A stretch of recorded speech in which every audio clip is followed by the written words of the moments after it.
अस्सलाम वालेकुम जी। डायलॉग के साथ मैं हूँ इकरा हारिस। जामिले में मईशत, मुंतशिर सियासत और मुनकसिम कौम, कौमी मंजरनामे पर आजकल बदरूहों के कब्जे का गुमान है। सियासत के स्टेज पर हर बाजी पलट रही है और हर चाल उल्टी पड़ रही है और हर गुत्थी उलझती नजर आ रही है। इल्जामात से लुत्फ़े इक़्तिदार के खेल में ज़ाती मुफाद कौमी वकार पर हावी हो चुका है। सियासतदान आगे बढ़ने के बजाय पुराने बखिए उधेड़ने में मसरूफ हैं। मौलाना फजल रहमान की शोलाबारी ने कौमी सियासत के हवाले से नए सवालात खड़े कर दिए हैं। दूसरी जानब तहरीक इंसाफ धांधली के जरिए 85 सीटें छीनने का इल्जाम आयद करते हुए मुल्क गिर एहतजाज का ऐलान तो कर रही है, लेकिन 85 इंतखाबी ज़रदारियां मुतल्लिका फोरम पर फाइल नहीं कर रही। इलेक्शन नताइज मानने से इनकार है, लेकिन केपी में हुकूमत भी बना रही है। विफाक और पंजाब में ऑपोजिशन में भी बैठ रही है। हुर्रों के रूहानी सरबराह पीर सफवतुल्लाह बगारा को भी इंतखाबी धांधली पर इसरार है, लेकिन साथ ही साथ हालात खराब होने की तंबीह भी कर रहे हैं। इमरजेंसी और मार्शल लॉ से भी डरा रहे हैं। हकीकत यह है कि धांधली के शोर में हकायक का चेहरा धुंधला गया है, लेकिन सवाल यह है कि अगर इंतखाबात सबके लिए इतने ही सवालिया निशान है तो नए इंतखाबात का मुतालबा किसी भी जानिब से क्यों नहीं किया जा रहा? क्या सब अपने अपने दाम बढ़वाने की कोशिश में हैं या फिर बड़ी महारत के साथ किसी और का खेल खेल रहे हैं? इसी पर बात करेंगे। मेरे साथ जो मेहमान मौजूद हैं उनका तारुफ आपके साथ करा दूं। लाहौर स्टूडियो में मेरे साथ ज्वाइन कर रहे हैं पाकिस्तान पीपल्स पार्टी के सीनियर रहनुमा फैसल मीर साहब मेरे साथ मौजूद हैं। इस्लामाबाद से मेरे साथ होंगे शौकत बशा साहब, पाकिस्तान तहरीक इंसाफ के रहनुमा, और सीनियर सहाफ़ी और तज्ज़ियाकार हफीजुल्लाह नियाज़ी साहब भी मुझे ज्वाइन कर रहे हैं। आप सबका बहुत शुक्रिया। तो सबसे पहले मैं जब दोनों सियासतदानों का मौक़िफ़ आपके सामने रखूंगी अपनी अपनी पार्टी का, उससे पहले हफीजुल्लाह साहब मैं आपसे जानना चाहूंगी सर, ये क्या हो रहा है? पीर पगाड़ा साहब फौज को आवाजें दे रहे हैं, मार्शल और इमरजेंसी की बातें हो रही हैं, मौलाना फजल रहमान अपनी गलती तस्लीम कर रहे हैं कि गलती से जनरल फैज का नाम उनके मुंह से निकल गया। सर, सब कुछ स्क्रिप्टेड है या फिर स्क्रिप्टेड बनाने की कोशिश हो रही है? बहुत बहुत शुक्रिया जी। मेरा ख्याल में मैं तो इस जो इलेक्शन जो 8 फरवरी का था, इसको मैं हमेशा से गैर मामूली इलेक्शन ही समझता था। और ना सिर्फ ये कि अपने हर टीवी प्रोग्राम में जब भी ये मौजूद ज़ेर बहस आता था, अपने कॉलम्स में और अपने वीलॉग्स में बार बार ये बात हो रही कि अगर इलेक्शन करा दिए तो सत्यानाश, ना कराए तो सब सत्यानाश। ये बिल्कुल एक कैच 22 सिचुएशन थी। मुझे समझ नहीं आती थी कि इलेक्शन करा के नताज जो भी आए, हालांकि वो बिल्कुल दीवार के ऊपर लिखे गए थे कि ये नताज आएंगे, और मैंने कोई 22 जनवरी को मेरा जंग में कॉलम शाया हुआ था, उसमें मैंने सीट्स की तकसीम भी बताई थी कि ये सीट्स आएंगी कि 90 मुस्लिम नून को मिलेगी, 70 तहरीक इंसाफ को मिलेगी, जब बल्ला उनसे छिन गया उसके बाद की बात, आज़ाद मैंने कहा 70 इनको मिलेगी, और 55 पीपल्स पार्टी को मिलेगी, और साथ ही 37 के करीब बाकी सारी जमातों को, MQM, JUI, GDA सब मिला के। बहरहाल ये इम्पोर्टेंट नहीं है। अहम यह है कि इस इलेक्शन के होने से भी पाकिस्तान ने एक बुरान को देखना था और इसके ना होने से ही बुरान को में जाना था। देखें, कौमों के जो बुरान होते हैं ना वो एक दिन की पैदावार होते हैं, ना वो उनका अरूज एक दिन में होता है, न एक साल में होता है, न चंद सालों में होता है। ये 5-10 साल की मेहनत शाखा कम से कम, कईयों में दिहाइयों की मेहनत मुशक्कत के बाद आप इन बुरानों का सामना करते हैं। अभी गेम ख़त्म नहीं हुई। अच्छा। मुस्लिम नून के से जो मुझे आखिरी इतलात आई हैं वो ये है कि वो वहाँ पे एक अंदरून खाना उनकी बहस तमीज़ जारी है, और नवाज शरीफ साहब अभी भी इस बात में मुसर है कि मरकज़ में हम अपोजिशन में बैठे हैं। इस इलेक्शन में हर पार्टी को, जितनी पार्टियां सारी शाकी हैं, सारी अपोजिशन, और हर पार्टी को किसी न किसी माध्यम में कुछ न कुछ दे दिया गया है। एक अजीब व गरीब इलेक्शन हुआ है। अब इसे क्या बनेगा, किस ऊंट किसका रिकॉर्ड बैठेगा? जो भी गवर्नमेंट बनेगी, अगर तो ये मुमलिकत कायम रहेगी, और अल्लाह करेगा इंशाअल्लाह जरूर कायम रहेगी, और उसको कुछ नहीं होगा, तो मेरी ये बात खातर जमा रखें कि जो मर्जी कर लें, एस्टेब्लिशमेंट का जो असर सूख है आने वाले हर दिन में बढ़ेगा, चाहे सियासी हुकूमत कायम हो जाए, या गैर सियासी हुकूमत कायम हो जाए। हम मौका जो दे गैर रहे हैं ना सियासी सर? हुकूमत में मौका वो जो दो दे रहे हैं चांद हम। होगा हाँ। और सियासी हुकूमत के अंदर जो है वो इस आज से भी ज्यादा अमल दखल होगा। बिल्कुल और ठीक है। अगर बन गया तो मैंने आज मेरा कॉलम छपा है तो उसमें मैंने लिखा है कि फर्ज किया जैसे शहबाज शरीफ साहब अगर वजीर आजम बन जाते हैं तो ये जनरल मुशर्रफ शौकत अजीज जो कम्बिनेशन था ये बिल्कुल वैसे ही होगा कि अमलन इक़्तिदार जो है हमारी असोसिएशन के पास रहेगा। हुकूमत कोई बना ले, चाहे तहरीक इंसाफ आज दे, इसको दे दे, पीपल्स पार्टी को दे दे, क्योंकि एक आखिरी फिक्र है, क्योंकि इन सारी पार्टीज की उम्मीदें जो हैं या इनकी जो अल्टीमेट जो इनकी जो ख्वाहिशात हैं वो खुदा से नहीं बंधी हुई, वो सियासतदानों के एक दूसरे से नहीं बंधी हुई, वो सबकी एस्टेब्लिशमेंट से वाबस्ता है। तो ठीक है, फिर जब एस्टेब्लिशमेंट को तहरीक इंसाफ को अच्छा भी सर, मुझे establishment हैरानगी देना है, वैसे होती है, मैं मुस्लिम आपके को भी पास establishment ही वापस देना है। आऊंगी। मुझे हैरानगी होती है जब आप कहते हैं ना सबकी उम्मीदें वहां से बंधी हुई हैं, तो sir this is not for the very first time happening in the history of Pakistan. Faisal Mir साहब, जीडीए सिंध के अंदर जो कुछ हो रहा है, लेकिन अफसोस इस बात का है कि जनरल इलेक्शंस हुए हुए कुछ दिन नहीं हुए, मार्शल लॉ की बातें होना शुरू हो गई हैं, इमरजेंसी की बातें हो रही हैं, धांधली की तो सुनी थी, लेकिन अब तो इस तरह के लफ्ज जब आप सामने टीवी के ऊपर एहतजाज के तौर पे इस्तेमाल करेंगे तो अवाम का जो इंसान है जो वोट देकर आया है वो क्या सोचेगा सर? देखिए, जो आज पीर साहब पगारों ने बात की है वो उनकी कोई उन्होंने कोई एनालिसिस नहीं किया। ये उनकी शदीद ख्वाहिश है कि पाकिस्तान में जो जमहूरियत का सफ़र है वो ख़त्म हो जाए, क्योंकि उनके जो वालिद मोहतरम थे बड़े पीर पगाड़ा साहब वो जनरल ज़ियाउल हक की आंखों का तारा थे, और जो नून लीग के बानी थे जनरल ज़ियाउल हक, उनके साथ मिलकर उन्होंने माशाल्लाह को सहारा दिया। उसके बाद जनरल मुशर्रफ के दौर में जो फंक्शनल लीग है वही कन्वर्ट हुई मुशर्रफ की पार्टी में, जिसको कि आप आल पाकिस्तान मुस्लिम लीग कहते हैं। तो इस वक्त जो पीर पगाड़ा साहब जैसे लोग हैं उनकी शदीद ख्वाहिश है कि ये सिस्टम जो है वो लपेट दिया जाए। अब मैं उनसे ये पूछूंगा कि जिस जगह उन्होंने आज जलसा किया जामशोरों में, वहाँ पे 5000 वोट मिले जीडीए के कैंडिडेट को और 1 लाख से ऊपर वोट मिला पीपल्स पार्टी के कैंडिडेट को। और आज भी पीपल्स पार्टी जो है ये बात ऑफर कर रही है उस पीर साहब को कि आप अगर री इलेक्शन चाहते हैं तो उस हल्के में हम री इलेक्शन करवा देते हैं, आप अगर रिकाउंटिंग चाहते हैं तो रिकाउंटिंग करवा देते हैं। बात यह है कि आप जब ऑन ग्राउंड आप एक पीर हैं, आपके मुरीद हैं, वहाँ पे उनकी एक पॉलिटिकल पॉइंट ऑफ व्यू और है और मजहबी पॉइंट ऑफ व्यू और है। जो मुरीद आपको एक रूहानी पेशवा समझता है वो आपको सियासी लीडर नहीं समझता। आज आपने जो इतना बड़ा क्राउड देखा है वो पीर पगाड़ा के सियासी फॉलोअर्स नहीं थे, उन्होंने आज अपना दीदार करवाया है। इलेक्शन जो है उसमें उन्होंने अपना दीदार नहीं करवाया, उन्होंने खुद कहा कि मैं इलेक्शन में जलसा नहीं किया कोई भी। तो वहाँ पे जो आपने क्राउड देखा वो रूहानी जो उनके मुरीदैन थे वो थे। जो मुरीद उनका उस इलाके में फिरता है, वो सड़कें, वो रास्ते, वो हस्पताल जो हैं वो पीपल्स पार्टी के बनाए हुए हैं और पीपल्स पार्टी को वोट वहाँ पे काम करने का मिल रहा है। तो ये जो बात कर रहे हैं आज पीर साहब, वो उनकी एक दिली ख्वाहिश है और इनकी इस ख्वाहिश को पाकिस्तान पीपल्स पार्टी की जो लीडरशिप है वो ऑलरेडी इस तरह के तमाम लोगों का रास्ता रोकने के लिए एक रिकन्सिलिएशन की जो है वो बात कर रही है। और ये जो बात कर रहे हैं जी कि पॉइंट ऑफ नो रिटर्न की तरफ जा रही है, बात इस तरह की कोई बात नहीं है। 10-15 दिन की बात है, हर इलेक्शन में ये सारा प्रोसेस होता है। 29 तारीख को सारा कुछ जो है वो दोबारा उसी तरह स्मूथली चलना शुरू हो जाएगा। बैठे हुए शौकत बसरा साहब भी सर समझ से बाहर है कि 85 सीटों पर धांधली का इल्जाम तहरीक इंसाफ लगाती है, एतराज़ात भी हैं आपको, तहफ़्फ़ुज़ात भी हैं आपको, लेकिन सर आप लोग चाहते हैं कि केपी में भी आपकी हुकूमत बन जाए, आपकी मरकज़ में भी हुकूमत बन जाए, तो फिर धांधली ज़्यादा हुकूमत क्यों चाहिए सर आपको? इकरा, जब किसी भी बिल्डिंग की दीवार आप टेढ़ी रखेंगे ना तो वो दीवार कभी भी ना रह सकती है ना कायम रह सकती है, उसने गिरना होता है। मैं भी एक पुराना पॉलिटिकल वर्कर हूँ। पाकिस्तान की तारीख में मैं 93 में पहला इलेक्शन मैंने बतौर एक वर्कर कॉन्टेस्ट कर रहे थे हमारे अजीज, तो उस वक्त मैं नया नया लॉ किया था, तो मैंने उस वक्त बतौर वर्कर उसमें शिरकत की थी।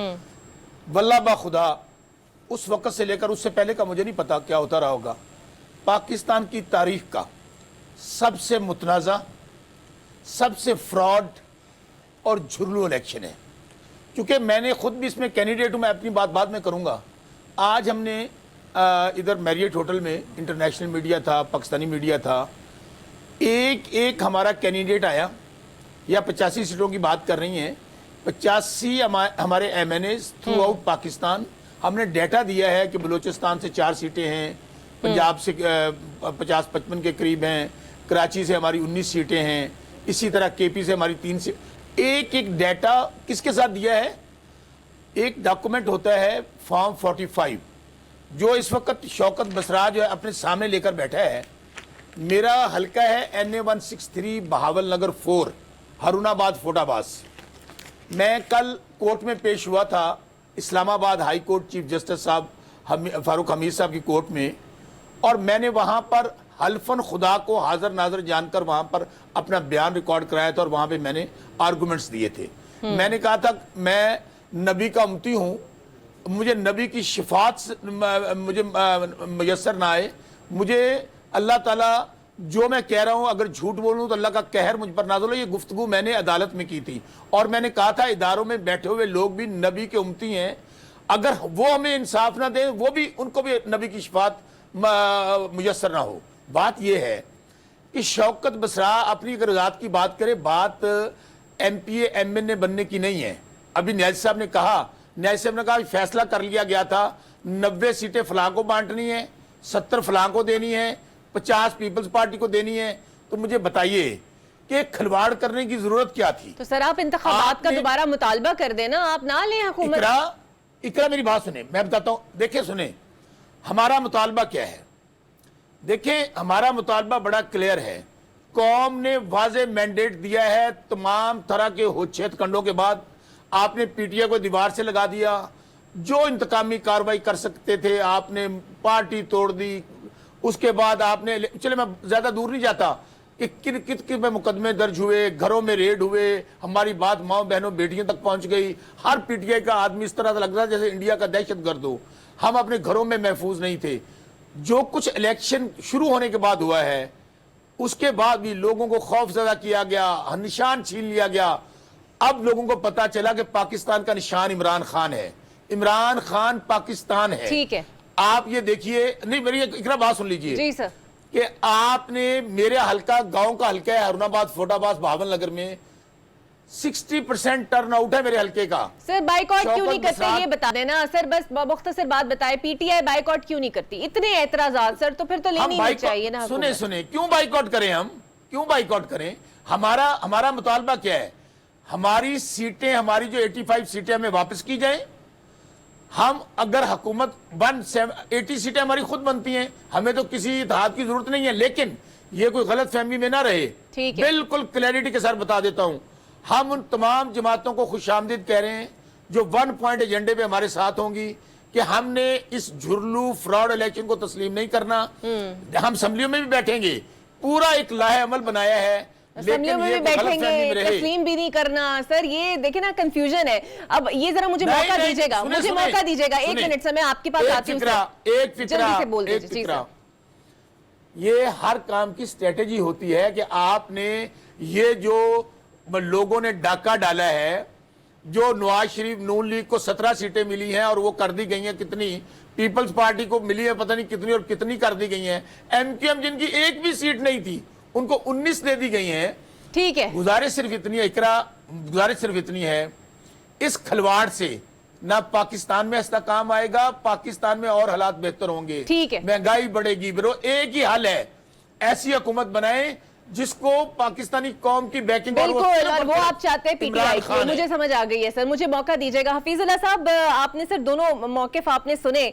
कौमी हुकूमत का भी सोचा जा रहा है, कोई इस कौमी हुकूमत का बोझ लेने पे भी तैयार नहीं है, क्योंकि अभी जो खबरें आ रही थी, नून लीग भी यही चाहती है कि मरकज में ना जाया जाए, पीपल्स पार्टी भी नून लीग को अकेले वहां रहने दिया जाता है। लव अफेयर चल रहा है पाकिस्तान तहरीक इंसाफ का और मौलाना फजलुर रहमान का। सर थोड़ी सी प्रेडिक्शन कीजिएगा, ये जो अफेयर्स अब नए नए बन रहे हैं, कहाँ जाते हुए आप देख रहे हैं इन्हें?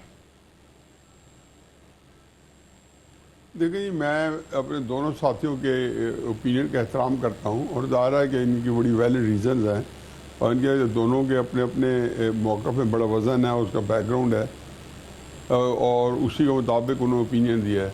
पहली बात तो यह है कि मुझे एक तो बड़ी आपका एक लफ्ज़ जो आपने जब वाइंड अप किया तो आपने कहा ये पहले happening first time in the history of Pakistan. पता नहीं वो मेरा फिक्र आखिरी कौन सा था जिसके जवाब में आपने ये कहा।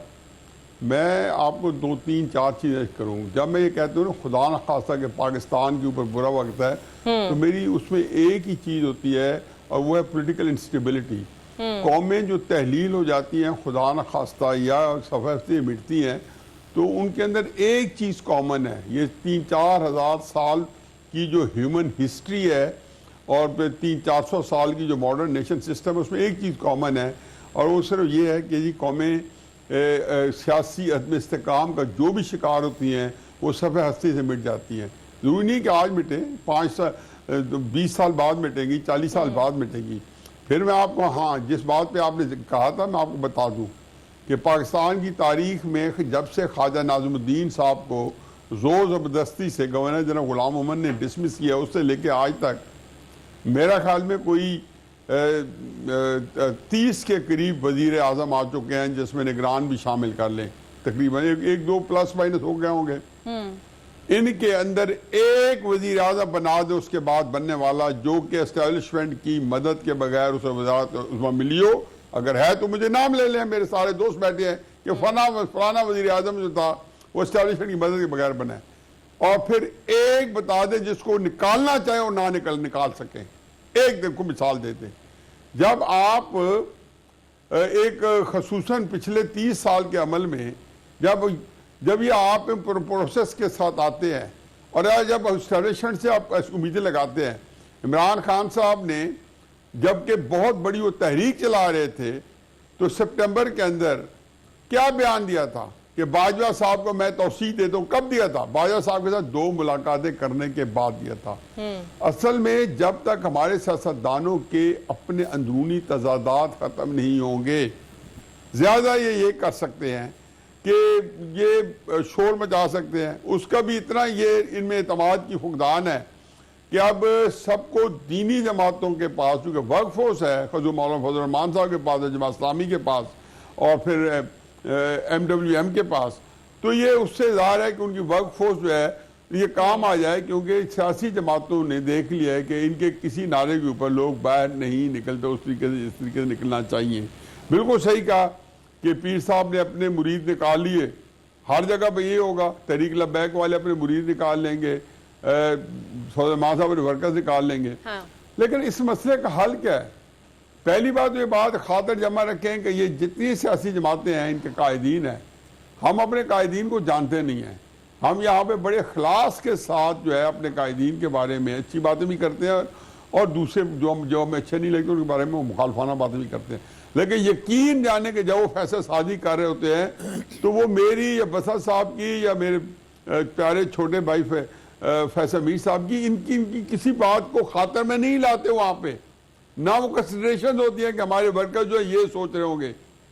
ये वगैरह कल जो थे मौलाना फजल रहमान साहब मोहतरम, जो मेरी इंतहाई काबिल एहतराम है, PTI पिछले 12 साल से उन्होंने क्या कसूर किया था फजल रहमान साहब के ये उनके पीछे लत लेके पड़ गए थे। उन्होंने तो फिर बाद में जवाब देना शुरू किया। उन्होंने ये कहा ना कि जब उन्होंने ये सारी बातें की तो उन्होंने कहा कि ये बातें जो फिर उन्होंने की सख्त बातें की। अब आज से अगर उनका औसाफ हमीदा और उनके फजाइल अमाल के ऊपर बयानात आना शुरू हो जाएं PTI के, और वो आ रहे हैं, मैं तो चूंकि भुगता हूँ, PTI वाले मेरे सबसे ज्यादा जो मेरे करीब है, मेरे घर में है, मेरे अपने अंदर है, वो PTI के लोग हैं जिनसे मेरी कुर्बत है, जो मैं जिनको निपट रहा हूँ, जिन्होंने जब मैं घर से निकलूंगा तो मेरे ख्याल सारे लोगों ने शायद वोट PTI को दिया। मेरा मुंह नोच लेते थे जब मैं बाजवा का नाम लेता था। मैं भुगता रहा हूं ना, मुझे पता है कि क्या हालात है। अब आके बताएं जी, जब बाजवा ने 5.5 साल इमरान खान साहब के गुजारे 6 महीने PDM के साथ गुजारे, इसके तो उनको हिसाब देना चाहिए। बाजवा के साथ हिसाब देने पर तैयार नहीं है। मैं कहता हूं खुदा के वास्ते एक दफा आप ट्रूथ एंड रिकंसिलिएशन इस तरह करें कि अपने इतराफ गुनाह करें। इमरान खान साहब ने जो इल्जाम अपने मुखालफीन में लगाए, वही इल्जाम इमरान खान साहब को हांट कर रहे हैं। करप्शन के सारा कुछ है, सामने है, झूठे होंगे और नवाज शरीफ साहब पे जरदारी साहब पे सच्चे होंगे, लेकिन पता तो चल गया है ना कि किस तरीके से बिल्कुल सही। अच्छा, मुझे तो है, मैं पूछूंगी भी अदालती निजाम कैसे काम करता है। बिल्कुल बिल्कुल सर, मैं तो बल्कि अभी ब्रेक पे जाऊंगी, फैसल मीर साहब से भी एक सवाल पूछूंगी और बसरा साहब से तो ये भी पूछूंगी कि जिस अमेरिका का स्टांस लेके आपने पूरा बयानिया बनाया था, अब बानी पीटीआई कहते हैं कि उनको ही चाहिए कि वो इस पे देखेंगे, इंतखाबात में धांधली हुई है, और फैसल मीर साहब से भी उनका स्टांस जानेंगे। एक ब्रेक के बाद आपसे मिलते हैं। धांधली का शोर और हुकूमत की दौड़, बदलती हुई सियासी सूरत हाल पर ही हम बात कर रहे हैं। फैसल मीर साहब, मौलाना का और पीटीआई का इत्तेहाद हो रहा है, कहीं पीपल्स पार्टी भी इसमें अपना हिस्सा डालेगी सर? देखें, पीपल्स पार्टी ने जब 2018 में इमरान खान साहब के ख़िलाफ़ सारी पार्टियां खड़ी हो गई थी, तो उस वक्त भी बिलावल भुट्टो ज़रदारी साहब ने राह हमवार की कि इमरान खान साहब जो है वो वज़ीर-ए-आज़म बने और असम्बलियों में जाके बैठे। अब भी बिलावल भुट्टो ज़रदारी साहब और आसिफ अली ज़रदारी साहब बार बार कह रहे हैं कि नफ़रत की सियासत ख़त्म की जाए, मुल्क को इस वक्त इत्तेहाद की ज़रूरत है, यगानगत की ज़रूरत है। आसिफ ज़रदारी साहब के बारे में हमारा स्लोगन है कि एक ज़रदारी सबसे यारी, और ही इज़ द वो वाहिद पॉलिटिशियन है पाकिस्तान के जो सारों को लेके साथ चल सकते हैं। उन्होंने भी जो प्रेस कॉन्फ्रेंस हुई जो शुजात के घर में, वहाँ पे कहा कि पीटीआई को हम साथ लेके चलेंगे, और चेयरमैन साहब ने भी यही कहा, बिलावल साहब ने, कि पहला जो ऑप्शन है वो इनको मिलना चाहिए। जलसों से कह रहे हैं आजाद उम्मीदवारों को साथ। हाँ जी, लेकिन अब उसका रिस्पॉन्स हमें ये मिला कि उन्होंने, खान साहब ने जो है वो जेल से पैगाम दिया कि पीपल्स पार्टी के साथ बिल्कुल बात नहीं की जाएगी, और उसके बाद फिर मजबूरन पीपल्स पार्टी जो है वो शहबाज शरीफ को उन्होंने ऑफर की। तो इस वक्त तो उन्होंने कहा है ना, असद कैसर को भी टास्क दिए कि आप लोगों से बात करें। तो इस वक्त जरूरत इस चीज़ की है कि जो पीटीआई के दोस्त हैं, हमारे शौकत बसरा साहब भी पीपल्स पार्टी से गए हुए हैं, और खोसा साहब भी, इन सारों को ये अंडरस्टैंड करने की ज़रूरत है कि नफरत की सियासत जो है उससे पाकिस्तान कहीं नहीं जा सकेगा। ठीक है, उनके ग्रीवियंसेस हैं, हमें भी 17 सीटें मिली थी बेनज़ीर भुट्टो साहब को जब उन्होंने इलेक्शन लड़ा था, लेकिन हम जो है वो सड़कों पे आके हमने सारा पाकिस्तान की इकोनॉमिक क्राइसिस की तरफ नहीं लेके गए थे। इस वक्त पीटीआई को चाहिए कि इसको ये जो एहतजाज की सियासत एक रेगुलरली वो 2011 से यही काम कर रहे हैं, और वो पावर में भी थे उस वक्त भी वो एहतजाज ही कर रहे थे। तो अब एहतजाज छोड़ के पीपल्स पार्टी चाहती है कि पाकिस्तान के बारे में जो बार बार खान साहब कहते हैं कि इसको श्रीलंका बनने जा रहा है, वो श्रीलंका हम नहीं बनने देना चाह रहे, और हम पीटीआई को ऑफर कर रहे हैं कि वो गवर्नमेंट में शामिल हों, और पीटीआई के साथ बिल्कुल किया जा सकता है इस इशू के ऊपर बातचीत, लेकिन वो बात करने का मौका ही नहीं देना चाह रहे किसी को। वो कह रहे हैं जी कि हम तो बस कल हफ्ते को उन्होंने कॉल दे दिया मुल्क जैम करने की। तो मेरा ख्याल है कि इन्हें कोई थोड़ा सा पॉजिटिव 2 कदम आगे जाएंगे, 1 कदम पीछे हटेंगे, तो ही ये हमारा जो सियासी निज़ाम है वो आगे चल सकेगा। अगर हम बिल्कुल रिजिड हो के पॉलिटिक्स करेंगे तो फिर जो पीर साहब पगाड़ा जो जिनकी शदीद ख्वाहिश है उस तरफ बातें जा सकती हैं। लचक तो दिखाई है उन्होंने, क्या क्या माजी, जिस तरह अभी जिक्र किया हफीजुल्लाह नियाजी साहब ने, क्या क्या नहीं कहा गया मौलाना को पीटीआई की जानिब से, but still they are having a good time with them. बना सकती ना जी। जी शौकत बसर साहब, पीपल्स पार्टी को सर मिला रहे हैं फिर आप साथ, ये जो ट्राइका बन सकता है आपका, मौलाना का और पीपल्स पार्टी का? पीपल्स पार्टी, मुस्लिम लीग नून और एमक्यूएम, एब्सोल्युटली नॉट। वो क्यों? इन तीनों पार्टियों ने डाका मारा है हमारे वोटों पे, हमारी सीटों पे। अब डाका मार के वो कहते हैं ना, इनकी मासूमियत, इनकी तरफ मासूमियत देखे मेरे भाइयों की, आज आप हुकूमत बनाते हैं। हुकूमत अगर हमारा नुक्ता नज़र होता, डील हमारा नुक्ता नज़र होता, तो खान कब का बाहर आ गया होता। खान साहब जेल इस डील के लिए नहीं काट रही है, वज़ीर-ए-आज़म बनने के लिए नहीं काट रहे। कतई कलामी की माजरत, मौलाना ने क्या किया सर? माजी में इतने नाम आपने मैं जवाब देता हूँ, मैं आ रहा हूँ इस बात पे। डकैती से नीचे भी आ जा करें, हर वक्त डकैत, चोर, डाकू, इसके अलावा कोई लफ्ज इस्तेमाल करें, डाका ना, हर गल ते डाका ना मुआवजा, असि डकैत नहीं है। प्लीज, मैंने इंटरप्ट नहीं किया, मेरी बात सुन ले, आप अपनी टर्न पे कहिएगा। अच्छा इकरा, अब रहेगी मौलाना फजलुर रहमान साहब वाली बात। हाँ, हम मुस्लिम लीग नून के साथ मिल सकते हैं, पीपल्स पार्टी के साथ मिल सकते हैं, एमक्यूएम के साथ मिल सकते हैं। आज हमारे साथ मिलकर ये जो धांधला हुआ है, ये वोटों पे डाका पड़ा है हमारे साथ अपोजिशन में। मौलाना फजलुर रहमान साहब से 1 पॉइंट एजेंडे पे बात हुई है कि वो हमारे साथ जो इस वक्त पाकिस्तान के अवाम के हकूक पे डाका मारा गया है। देखें, ये मैं फिर कहूं, ये पीपल्स पार्टी पीटीआई के वजीर आजम बनने की बात नहीं है इमरान खान के। आपने गली गली मोहल्ले मोहल्ले लोगों के दिलों में नफरत बढ़ा रहे हैं। आप वो नौजवान जिसने पहली बार वोट डाला है शौकत बसरा को, निकला जाके वो लोटे अमर ज़ियाउल हक के बेटे जादुल्ला की संदूकड़ी से जालसाजी के साथ। आप मुझे बताएं किस तरह पाकिस्तान को आगे लेके जा सकते हैं। वन पॉइंट एजेंडे में क्या होगा सर? वो आपके साथ मिल जाएंगे हुकूमत, तो आप में नहीं आ वन पॉइंट सकते। एजेंडा, दो बातें सुन लें, मेरी बात सुन लें, दो बातें।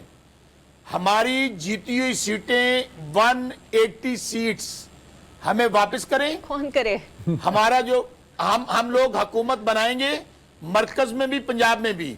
अगर ये हमारी सीटें वापस नहीं करेंगे सर कोई जीता तो हुआ ये बंदा किसी अपनी की सीट भूल देता है, कौन मैं देगा? सुन तो ले, क्या अच्छा, अगर इसका मतलब यह है कि आपके घर में इकरा डाका पड़ जाए तो आप कहेंगे डाकू लेके चला गया है तो मैं खामोश हो जाऊंगी? नहीं, आप कभी खामोश नहीं होंगी। मैं वल्लाह बा खुदा कह रहा हूं, अल्लाह को हाजिर नाजर जान के कह रहा हूं, मैं अपनी जात के पहले बात करता हूं। शौकत बसरा की सीट का मसला नहीं है, 10 लाख लोगों के हकूक पे डाका पड़ा है अरुणाबाद फोडाबाद में। जीती हुई सीट 30, अच्छा मुस्लिम लीग नून के ले ले नूरुल हसन तनवीर को मेरे हल्के में, वो सेकंड नंबर में 72,000 वोटों के साथ, न्याय साहब जानते हैं उनको, वो भी रो रहे हैं। और सीट किसको दे दी है? क्योंकि वो सरेआम कहता है कि मुझे जितवाने वालों ने जितवाया है, मेरा करा लो नोटिफिकेशन कैंसिल, मुझे एस्टेब्लिशमेंट ने सीट दी है, वो नाम लेके, और मैं उसको एक्सपोज करूंगा। मैं इस्लामाबाद आया हूं, एस्टेब्लिशमेंट के हल्कों में उसको एक्सपोज करूंगा जो बदनाम कर रहे हैं हमारे एस्टेब्लिशमेंट के इदारों को।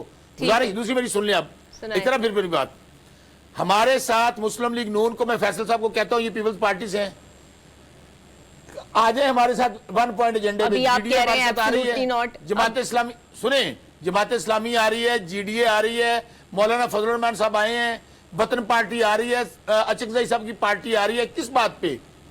कि हमारे साथ जो ये डाका पड़ा है लोगों के हकूक पे, वोटों पे, वो हमारे साथ असेंबली में भी और असेंबली के बाहर भी।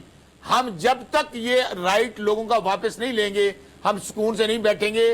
और पाकिस्तान जिन हालात से गुजर रहा है, इकरा, अभी भी अक्ल और होश के नाखन लेने चाहिए। ठीक है सर, आपका पॉइंट आ गया। अच्छा, जी जी देखें बसरा साहब, बात यह है कि वो जो बातें आप कर रहे हैं वो सारी बातें हम भी कर सकते हैं। ये सिलेक्टेड डाका जो है ये हर सूबे में हर जमात एक जमात को की पार्टी बना दिया गया है। तो ये जो सिस्टम है उसको न्यारी साहब भी जानते हैं किस तरह हो रहा है, आप भी जानते हैं किस तरह हो रहा है। बजाय इसके कि हम पाकिस्तान को इकोनॉमिक क्राइसिस का शिकार करें, हम लोग जो है वो सबर शुक्र करके आगे बढ़ने की बात कर रहे हैं। फैसल भाई बताएं किसने डाका मारा है? आपको भी पता है, मुझे भी पता है किसने डाका मारा है। बताएं ना। देखिए ना, अगर वेव चलती, देखिए आप जो बात कर रहे हैं, अगर आप बात कर रहे हैं हम कहते हैं कि हमारी सीटों पे डाका मारा है मुस्लिम लीग नून ने, पीपल्स पार्टी ने और एमक्यूएम ने। देखिए आप अगर कह रहे हैं कि पीटीआई की वेव चली तो वो सराद से वो केपीके के आगे जाके वेव एकदम रुक गई, उसके बाद एकदम वो सिंध में वेव क्यों नहीं चली? वो सिंध की वेव किधर गई? वो फिर बलूचिस्तान की वेव किधर गई? कोई वेव नहीं है। आपकी पीटीआई जो है वो केपीके में जीती है, पीपल्स पार्टी सिंध में जीती है, नून लीग पंजाब में जीती है। आप कह रहे हैं कि वेव नहीं चली कोई भी, ना किसी की चलने दी जाएगी वेव। यहाँ पे एक लिमिटेड जो पार्टीज को किया गया है तो वो इसी तरह ही चलना है। तो बेहतर ये है कि हम लोग मिलजुल के पाकिस्तान को आगे बढ़ाने की बात करें। और एब्सोल्युटली नॉट, चले एब्सोल्युटली नॉट। अमेरिका वाली बात हो गई ना, अमेरिका भी एब्सोल्युटली नॉट था, लेकिन शायद नहीं बहना 29 तारीख को शायद आप लोग जो है वो एब्सोल्युटली नॉट जो अमेरिका वाला बदल दे और हमारे साथ भी बैठे हो। ये जो एब्सोल्युटली नॉट की बातें हो रही हैं सर, मौलाना साहब के साथ अगर इत्तेहाद हो सकता है, इन दोनों के साथ नहीं हो पाएगा। अमेरिका से अब मदद मांगी जा रही है। मैं पहले सर हफीजुल्लाह साहब से सर किस बात पे कोई हुकूमत बना रहे हैं मौलाना साहब के साथ मिलकर? चलिए सर, 1 पॉइंट एजेंडा सही, मैं ये पूछना चाह रही हूँ हफीज साहब से कि सर क्या इम्पैक्ट होगा ये इस 1 पॉइंट एजेंडे के इत्तेहाद का जो कि हो रहा है इनका? सर फीजुल्लाह न्याय साहब सही तजिया करेंगे कि सीटें वापस करें, इसके अलावा कोई हल नहीं। देखिए जी, एक इलामा इकबाल की नज़म है। न्याय साहब हमारे बड़े भाई हैं, ईमान से बताएं, न्याय साहब ईमान से बताएं कि कितना बड़ा डाका पड़ा है हमारी वोटों पे और सीटों पे। मैं हल्फन कहता हूं पड़ा है। और सारों को पता है कि सारों को मेरा सीटा वापस करा दो। यही है कि मैंने कहा जी मेरा तो आज का कॉलम ही यही है कि जी 70 साल से जिस मुल्क का सारा इंतखाबी निज़ाम धांधली पे इस्तवार किया गया हो, उससे आप ये एक्सपेक्ट कर रहे हो कि वहां से साफ शफाफ डेनमार्क स्टाइल या स्वीडन स्टाइल आपको इलेक्शन मिलेंगे, ये नामुमकिन है। आप एक चीज को क्यों नहीं समझते कि इसके लिए सियासतदानों को इकट्ठा होना पड़ेगा। आखिर सदर उर्दगान ने 100 साल बाद उस तुर्क फौज को जिसने तुर्की को फतह किया, आजाद कराया, अगर वो फौज न होती तो तुर्की बदतरीन गुलामी में जा रहा था और आइन के अंदर उसकी मुस्तहकम पोजीशन थी। 100 साल लगे, एक बंदा आया और बगैर लड़ाई झगड़े के उसमें बाहर बिठा दिया। आज इमरान खान, नवाज शरीफ साहब, जरदारी साहब, फजल रहमान साहब, सराजुल हक साहब सारे मिल बैठने में तो एस्टेब्लिशमेंट को आप नहीं निकाल सकते, क्योंकि घुसाने वाले आप खुद हैं, हम खुद हैं। अब आप तो करते हैं, अब इशारतन कनायदर सारे बात कर रहे हैं, असल मुद्दा की तरफ आते नहीं है। इस वक्त उनका इतना मुस्तहकम कंट्रोल है, उसको हटाने के लिए ये तरीक़ेकार मौजू नहीं है। इस तरीक़ेकार के अंदर मकबूलियत तो बहुत मिल जाती है, लेकिन मुझे तकलीफ ये है कि इसके बाद भी अगर आप सारी की सारी जमातें, मेरे लिए 3 जमातें बड़ी अहम हैं। एक का नाम है तहरीक इंसाफ, दूसरी का नाम मुस्लिम लीग, तीसरा पीपल्स पार्टी। अगर तीनों ने पुरानी तनख्वाह पे काम करना शुरू कर दिया, आज जब 91 मेंबर की उन्होंने मीटिंग बुलाई तो जाके पता कर लिया, आप इस्लामाबाद में थे कि कितने बंदे अटेंड की। सर लेकिन आप एग्री तो करेंगे ना, इन दोनों पार्टीज ने वेलकम तो किया ना सर। शहबाज शरीफ साहब ने भी इन्हें दावत दी, जरदारी साहब ने भी इन्हें दावत दी, अगर वो अब एब्सोल्युटली नॉट की टर्म से हटना ही नहीं चाहते। मैं आप देखिए, इकरा क्राइसिस ये है कि बुनियादी तौर पे जिस लेवल की डिस्कशन हो रही है ना, वो एक पॉलिटिकल डिबेट है। मैं उसका मुझे इसकी प्रैक्टिस नहीं है, मुझे आती नहीं है। मैं एकेडमिक एक आपको एनालिसिस करके दे सकता हूं। आपको इस डिबेट के लिए तीनों पॉलिटिशियन को बिठाना चाहिए, उनमें से कोई एक आध बंदा एक आध बात मान लेंगे। मैं तो आपको ऑनेस्ट एकेडमिक डिबेट बता रहा हूं कि यहां हम पहुंचे हैं तो इसकी वजह ये नहीं है कि इस इलेक्शन में इसकी प्लानिंग हुई है, इसकी वजह ये है कि इसकी कड़ियां 2018 से मिलती हैं, उसकी कड़ियां 2013 से मिलती है, उसकी कड़ियां 2008 से मिलती हैं। बिल्कुल, और 2018 वाले अब वो ये भूल गए हैं, वो वाला भूल गए हैं। मैं तो इस तरह के प्रोग्राम में प्रोग्राम में बैठना छोड़ दिया क्योंकि मेरी अब हिम्मत नहीं है। मैं आपकी मौजूदगी का फायदा उठाना चाहता हूं। बैठता नहीं हूं, ये बड़े अच्छे प्रोग्राम है, मैं सुनता हूं, मैं सुनना ज्यादा पसंद फरमाता हूं। ये शौकत मेरा बहुत प्यारा दोस्त है, भाई है। इनकी सारी बातें जो हमें जो है ना, मैं तो सुनना ज्यादा करनी है, मुझे अच्छा लगता है। रईस साहब, आपकी मौजूदगी का मैं फायदा उठाना चाहता हूं, हमारी पार्टी फायदा उठाना चाहती है।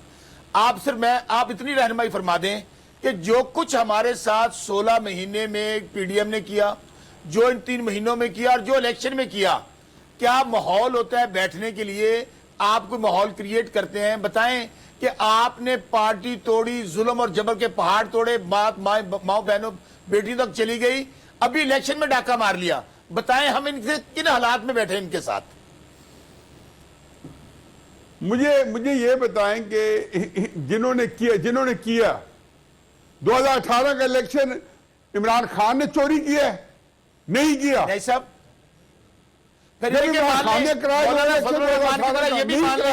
हमसे कौन करवा रहा था? सर वो तो आज मुकर गए, वो कह रहे हैं गलती हो गई मेरे से। आपने शौकत मेरी बात तो सुने 2018 का इलेक्शन यकीनन इमरान नहीं कराया था, और यही बात नवाज शरीफ साहब ने 20 अक्टूबर 2020 में गुजरावाला तकरीर में कही थी कि मेरा इमरान खान से कोई झगड़ा नहीं है।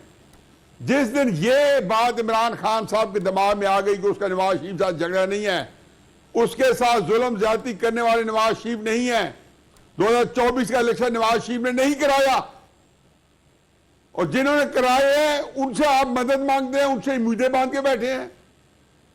वापस करें सीटें। आप देखें ना, मुझे ये बातें इससे नहीं निकलेंगे। अच्छा, मुझे एक बात का जवाब दे दें बदर साहब, इमरान खान साहब ने जनरल आसिफ के खिलाफ लॉन्ग मार्च क्यों किया?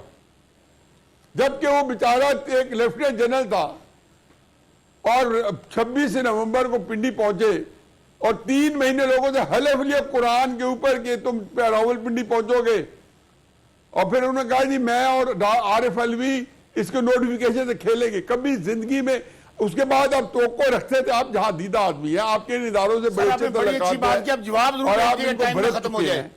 न्याय मुझे साहब, बहुत अच्छी बताएंगे बात नहीं, आप है। करते न्याय रहे, साहब, मैं तो बिल्कुल कहता हूँ ठीक है, इसका जवाब आप उनको दे दें, अच्छा, उनको मुतमईन करें। मैं आपके पास आऊंगा, मैं आपके पास आऊंगी वापस। फैसल मीर साहब से उनका चांस ले लेना सर, उनकी बारी है। लाइव प्रोग्राम में ये चैलेंज करता हूं कि कोई साबित कर दे कि इमरान खान साहब ने जनरल आसिम मुनीर साहब के खिलाफ लॉन्ग मार्च किया था या कोई इसकी एविडेंस मौजूद है। नंबर 1। नंबर 2, नहीं चाहते थे, ये तो ऑन रिकॉर्ड है। नहीं, इकरा ऐसे नहीं। अच्छा सर, मौका दे दें, मैं आपकी जाने बाकी हमारी सलामती की जिम्मेदार है।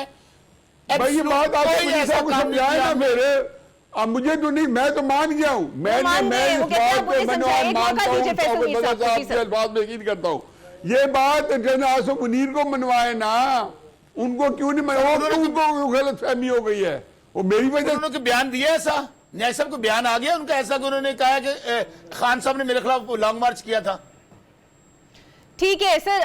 फैसल मीर साहब जी देखें, इस वक्त न्याजी साहब जो गुफ्तगू कर रहे हैं और जो बसरा साहब गुफ्तगू कर रहे हैं, उसमें दोनों की बात जो है वो अपनी जगह, लेकिन जो इस वक्त पाकिस्तान का क्राइसिस है वो पाकिस्तान में जो आसिफ जरदारी और जरदारी साहब और बिलावल भुट्टो साहब चाह रहे हैं कि इस वक्त पाकिस्तान जो है वो पॉलिटिकली आगे मूव करे, सियासी जमातें कर सकती हैं, और वो उसके लिए ये है कि आप अभी कह रही थी कि पीटीआई के साथ बैठ सकती हैं कि नहीं बैठ सकते, तो पीपल्स पार्टी तो चाहेगी, अगर मैं उनके बिहाफ पे अपने चेयरमैन या प्रेसिडेंट साहब के बिहाफ पे तो नहीं क्लेम कर सकता, लेकिन मेरा ख्याल है कि जरदारी साहब और बिलावल भुट्टो जरदारी साहब चाहेंगे कि एक कौमी हुकूमत बने जिसमें कि पीटीआई भी हो, जिसमें कि नून लीग भी हो, जिसमें कि जेयूआई भी हो, जरदारी साहब ने पीपल्स कहा भी पार्टी है, भी हो। चौधरी शुजात साहब की और रिहाइश का हाँ जी, और ये इस वक्त अगर आप एक 5 साल की एक पूरी स्ट्रॉन्ग हुकूमत जो है, मजबूत हुकूमत नहीं देते इंटरनेशनल इदारों को, तो आप पाकिस्तान के साथ दुश्मनी करेंगे। आज अगर ये लोग कह रहे हैं कि हम अमेरिका को कहें कि जनाब वो इन्वेस्टिगेशन करे, आप अमेरिका को अगर दावतें दे रहे हैं एब्सोल्युटली नॉट करके, तो ये पाकिस्तान इस वक्त हमारा मुल्क है, अमेरिकियों की क्या मजाल के वो आगे हमारे इलेक्शन को और हमारी जो उसको गवर्नमेंट को टॉपल करने की कोशिश करें, अगर हम खुद ही आवाजें मारेंगे आके। अच्छा सर, ये जो आवाज आपने लगाई है ना, ये मैंने ब्रेक से पहले सवाल भी किया था, चूंकि अब जरा सा टाइम रह गया, फिर बस्ता साहब शिकायत करेंगे, मैंने मौका नहीं दिया। सर ये क्यों आपने अमेरिका को आवाज दे दी उस बयानिए के बाद दोबारा से? हमने तो पूरे इंटरनेशनल मीडिया को, तमाम इवन खा वो यूरोप का मीडिया है, खा वो यूके का मीडिया है, तमाम ममालिक को कहा है सर, लेकिन पीटीआई ने तो कहा है अमेरिका को कहे। सुने अमेरिका को भी यही कहा है। अमेरिका से कोई हमारी जंग है क्या? हमारे इश्यूज तो जरूर हो सकते हैं। कल तक तो थी जी, इलेक्शन में तो आपकी अमेरिका से बात करने दे नहीं, इलेक्शन तो आपने लड़ा है, एब्सोल्युटली आप हर गाड़ी के पीछे एब्सोल्युटली नॉट लिखा है। अमेरिका चाहता है फेयर एंड फ्री इंतखाबात, आपकी टी-शर्ट पे लिखा हुआ है। ये तो बिल्कुल सही बात है, लेकिन जनाब जिस तरह फैसल मीर साहब ने भी कहा और हफीज अल्लाह साहब ने भी कहा कि आगे मूव ऑन करना है और इस मसले का हल सियासी जमातों को मिल बैठकर ही निकालना है, लेकिन रोज बरोज बदलती हुई सियासी सूरत हाल में कल नई क्या डेवलपमेंट होगी ये तो हम कल ही इस पर बात करेंगे। मुझे इजाजत दीजिए, अल्लाह हाफिज।